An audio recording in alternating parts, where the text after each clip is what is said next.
আজকে আপনাদের মাঝে আমার বারান্দার বাগানের ছোট্ট একটা খাজানা শেয়ার করব। অনেকের কাছে হয়তো অবাক লাগবে, তো আমার কাছে এটা খাজানার চেয়েও কম কিছু না।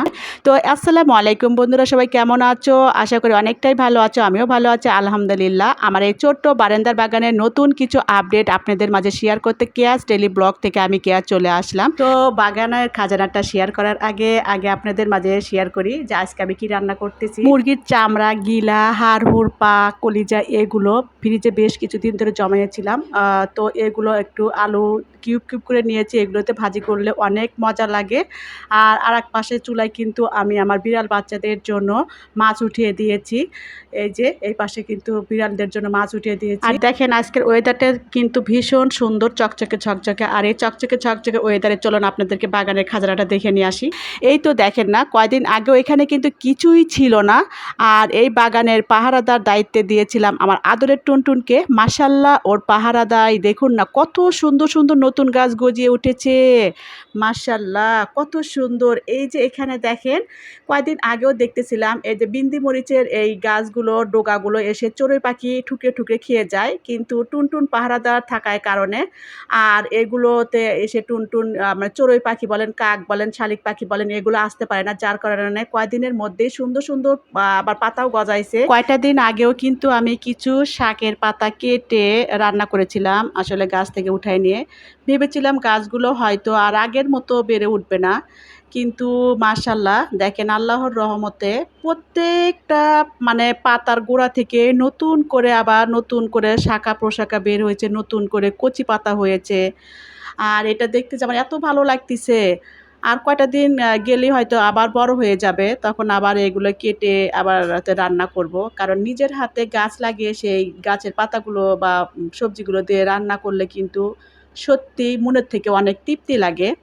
তো আজকে কিন্তু আমি এই গাছগুলোর জন্যই ভিডিওটা করা।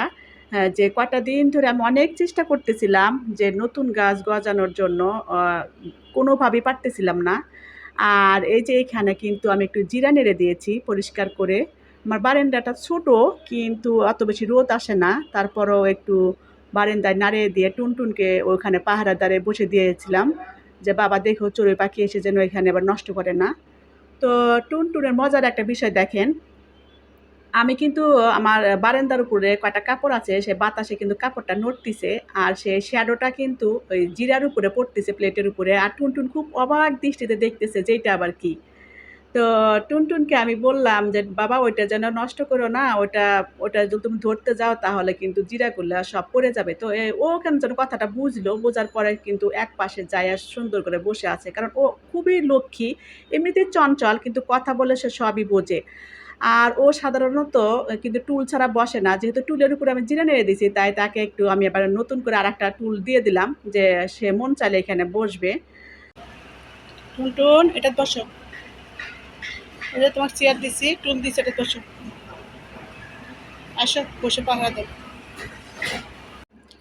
আসলে আমার এই টুনটুন, বিড়াল আর হচ্ছে ডোরা, এই দুজন আর আমার বারান্দা, এগুলো নিয়ে কিন্তু আমার সারাটা দিন কেটে যায়। কারণ আমি সংসারের সব কাজ করার পর রান্না শেষ করে যতটুকু সময় পাই না কেন, আমি আমার বারান্দার বাগানের পিছনেই কিন্তু দেই সময়টা।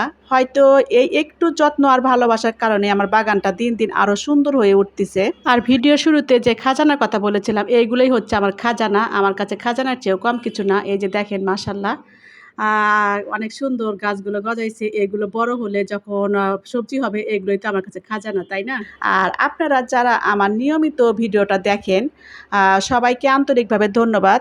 যদি ভিডিওটি ভালো লাগে তাহলে একটু লাইক করবেন আর একটি সুন্দর মন্তব্য করে জানাবেন আপনাদের কোন অংশটি সবচেয়ে বেশি ভালো লেগেছে।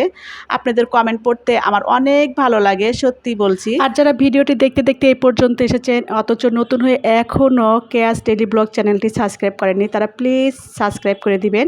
আর পাশে থাকা বেল আইকনটি অন করে রাখবেন, যাতে আমার ভিডিও দেওয়া মাত্র সবার প্রথমে আপনার কাছে পৌঁছে যায়। আজ তাহলে এই পর্যন্তই বন্ধুরা। বাগানের বারান্দার কোন অংশটি আপনাদের কাছে সবচেয়ে ভালো লেগেছে অবশ্যই কমেন্টে জানাতে ভুলবেন না। আর আমার ডোরা কিন্তু ক্ষুধায় অনেক ছটফট করতেছে, তাই আমি তার জন্য বারান্দায় ছোট্ট একটা বাটিতে ভাত এবং মাছ সিদ্ধ করে নিয়ে এসেছি, এখানে তাকে খেতে দিব। সে এখানে অনেক মজা করেই খাবে। এই যে দেখেন খাচ্ছে, অনেক সুন্দর করে খাচ্ছে, কারণ আমার ডোরা একদম ক্ষুধা সহ্য করতে পারে না।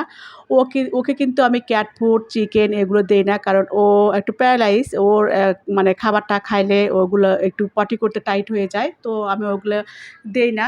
ওকে সাধারণত মাছ দেই আমি। এই যে মাছটা আমি ওকে দিলাম, ও কিন্তু খাচ্ছে, খুব সুন্দর করেই খাচ্ছে। তো মাশাআল্লাহ, এই যে দেখেন অনেক সুন্দর করে খাচ্ছে। তো বন্ধুরা, ভিডিওটি আর বেশি বড় করতে চাচ্ছি না। কেয়াস ডেইলি ব্লগ থেকে আজকের মতো এখানেই বিদায় নিচ্ছি। আবার দেখা হবে নেক্সট কোনো ভিডিওতে। ততক্ষণ পর্যন্ত সবাই ভালো থাকবেন, সুস্থ থাকবেন। আল্লাহ হাফেজ। আসসালামু আলাইকুম।